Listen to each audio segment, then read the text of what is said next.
আসসালামু আলাইকুম গাইজ, আশা করি আপনারা সবাই ভালো আছেন। আপনাদের দোয়া আমিও ভালো আছি।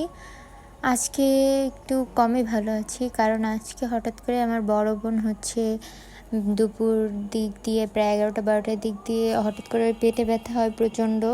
পরে আমরা একটা গাইনি ডাক্তারের কাছে আসি। উনি আমাদের পরিচিত ছিল, তো যেহেতু অনেক কাছে ছিল যার কারণে এখানেই আসি ফার্স্টে।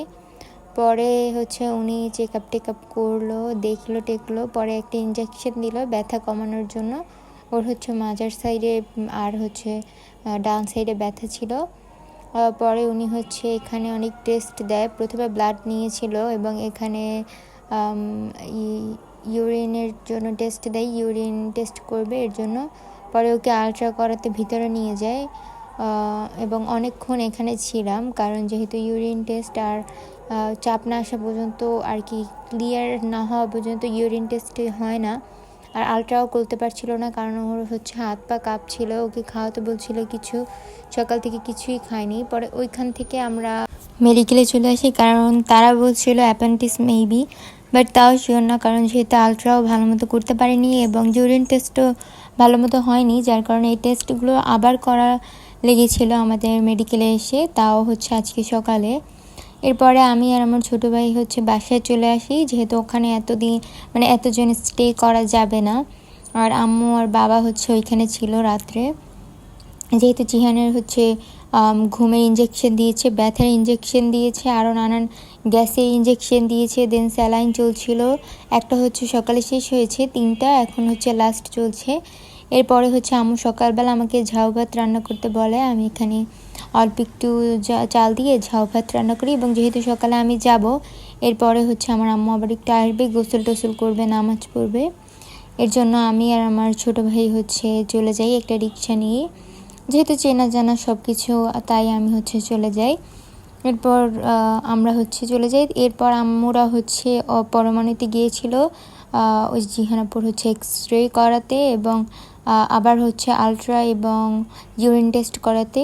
এরপরে আমি পরমাণুতে চলে আসি। এরপরে ততক্ষণে ওর টেস্ট হয়ে যায় এবং বাবা রিপোর্ট আনতে যায়। এখানে এই একটা স্যালাইন ছিল, অল্প একটু চলছিল হাতে, এটা খোলা হয়নি, কিন্তু স্যালাইন বন্ধই ছিল। বাট যেহেতু লাড়াচাড়া করার জন্য রক্ত জমাট হয়ে গিয়েছে, এরপর এটাকে খুলে ফেলা হয়েছে। এরপরে যে ঝাউ ভাতটা রান্না করেছিলাম ওইটা খেয়েছিল, যেহেতু সকাল থেকে কিছু খায়নি।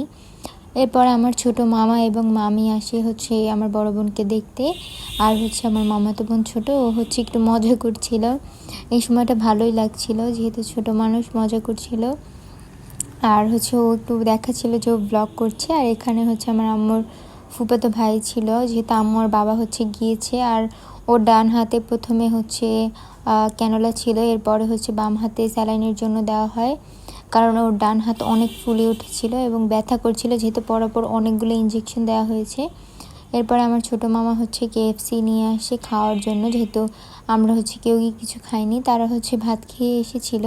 বাট আমাদের জন্য KFC নিয়ে আসে, এবং জিহানাপুর জন্য এগুলো অ্যাভয়েড করাই উচিত, কারণ ওর গ্যাসের সমস্যা অনেক।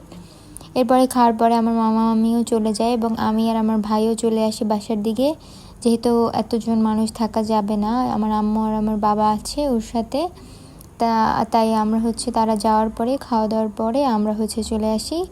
এরপরে নিচ দিয়ে কিছু টুকটাক জিনিস, বনরুটি এবং নুডলস ডিমে নিয়ে আনি।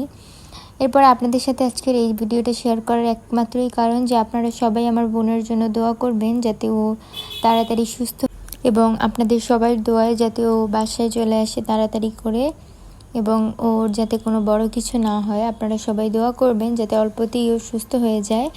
আর এদিকে লিও অনেক দিন একা একা, কালকে থেকে একা একা, ও দেখতে পাচ্ছেন কান্না করে ওর চোখের নিচ পুরো কালো হয়ে গিয়েছে, তো একটু আদর করছিলাম ওকে। এরপরে গোসল টোসল করে হসপিটালে যে জামা কাপড় পরে গিয়েছিলাম, ওগুলো আমি ভালো মতো সাবান দিয়ে ধুয়ে এখানে ড্রাইতে দিই, শুকা দিয়ে দিই, এবং রায়ানের জন্য নাস্তা দিই। তো সবাই দোয়া করবেন। আল্লাহ হাফিজ এবং ভালো থাকবেন।